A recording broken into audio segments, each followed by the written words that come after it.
बेसनाचे लाडू तुम्ही बघू शकता की कसे रवाळ आणि दाणेदार आपले लाडू बनलेले आहेत, ते पण घरात जे बेसन उपलब्ध असेल त्यापासनं. बाहेरून जाड बेसन न आणता यासाठी लागणारी भुरा साखर किंवा तगार घरी कशी बनवतात ते सुद्धा आपण बघणार आहोत. नमस्कार, मी चेतना तुम्हा सगळ्यांचं खूप खूप मनापासून स्वागत करते चेतनास किचनमध्ये. आज आपण बनवणार आहोत अगदी 3 साहित्यात बनणारे हलव्यासारखे दाणेदार बेसनाचे लाडू, जे तुम्ही सोप्या पद्धतीने घरी बनवू शकता. चला तर मग सुरू करूया. इथे मी 2 कप बेसन, 1 कप साखर आणि अर्धा कप तूप घेतलेलं आहे. सर्वात प्रथम आपण हे बेसन एका वाट्यामध्ये घेऊन त्यात 2 टेबलस्पून दूध आणि 1 टेबलस्पून तूप टाकून या मिश्रणाला चांगलं मिक्स करून घेऊयात. याला मिक्स करायला कमीत कमी 2 ते 3 मिनटं लागतील. तूप आणि दुधाचा वापर यात जास्त नाही करायचा. जर तुम्ही जास्त दूध टाकलं तर यात जास्त गुठळ्या तयार होतील. या बेसनाला दोन्ही हाताच्या मधात अशा प्रकारे मिक्स करून तुम्ही याला छान एकजीव करून घेऊ शकता. हे करणं अनिवार्य आहे, कारण यानेच तुमचं जे बेसन आहे ते अगदी दाणेदार तयार होतील.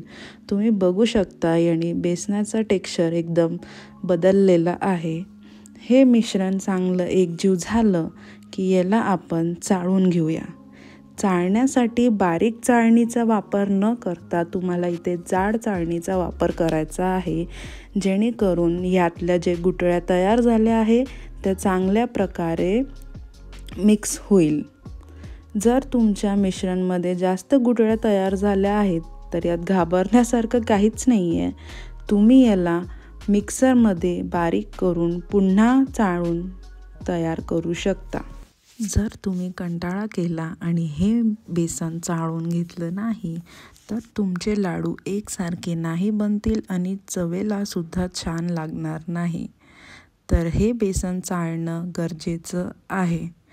इथे तुम्ही बघू शकता चाळल्यावर हे बेसनाचं टेक्स्चर किती छान आणि रवाळ आणि दाणेदार झालेलं आहे. या लाडूसाठी दुसरी महत्त्वाची गोष्ट म्हणजे बुरा साखर. मी इथे बुरा साखर किंवा तगार बनवण्याकरिता एका नॉनस्टिक पॅनमध्ये 1 कप साखर आणि 1/4 कप पाणी घेतलेलं आहे. आपली साखर भिजेल तिथवर पाणी घालायचं आहे, जास्त पाणी घालायचं नाही.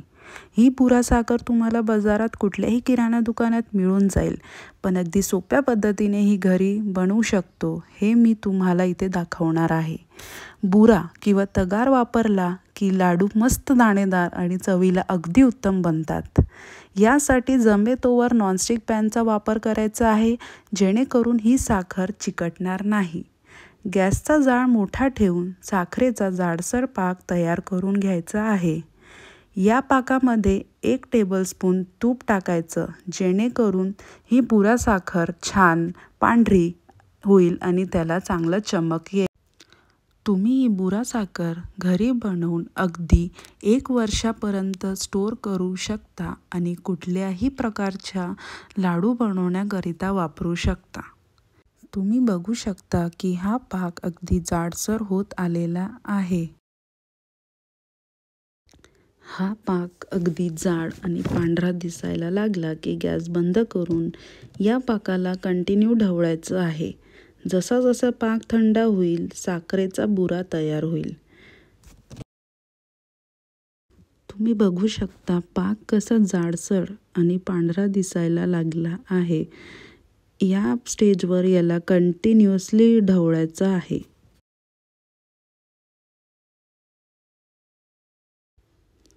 तुम्ही बघू शकता बुरा बनायला लागला आहे.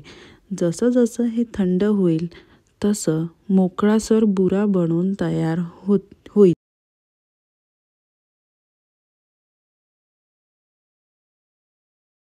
जर तुम्हाला चमच्याने मिक्स करायला त्रास होत असेल तर तुम्ही इथे असल्या पोटॅटो मॅशरनेही साखर दाबून दाबून मिक्स करू शकता, जेणेकरून यात कुठल्या साखरेच्या गुठळ्या तयार होणार नाही.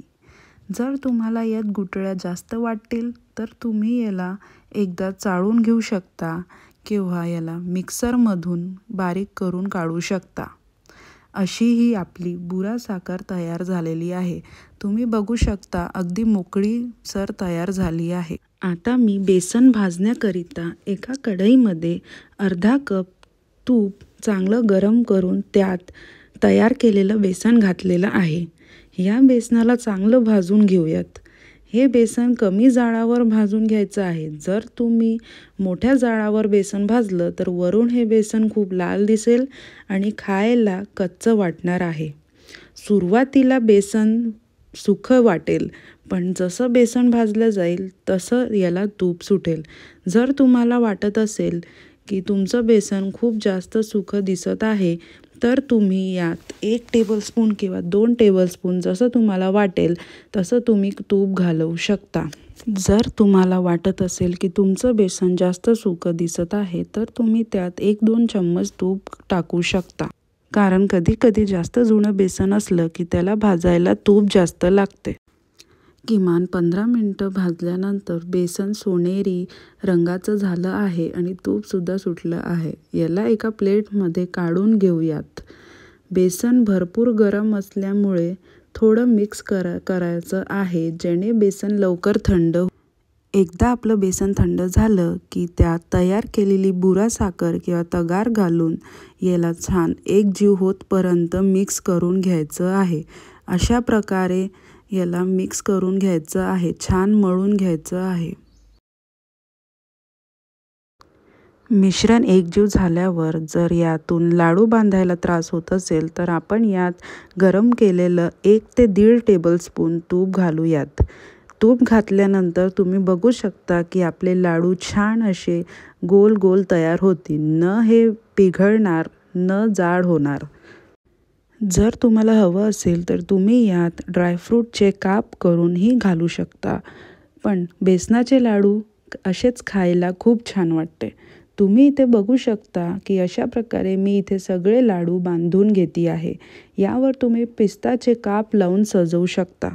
असे आपले हलव्यासारखे रवाळ आणि दाणेदार बेसनाचे लाडू तयार झालेले आहेत। तुम्ही हे नक्की घरी करून बघा, खूप छान बनतील। तुम्हाला कुठलेही प्रश्न विचारायचे असेल तर तुम्ही कमेंट करून विचारू शकता। माझी ही रेसिपी आवडल्यास कृपया करून आपल्या CS किचन चॅनलला सबस्क्राईब करा। धन्यवाद।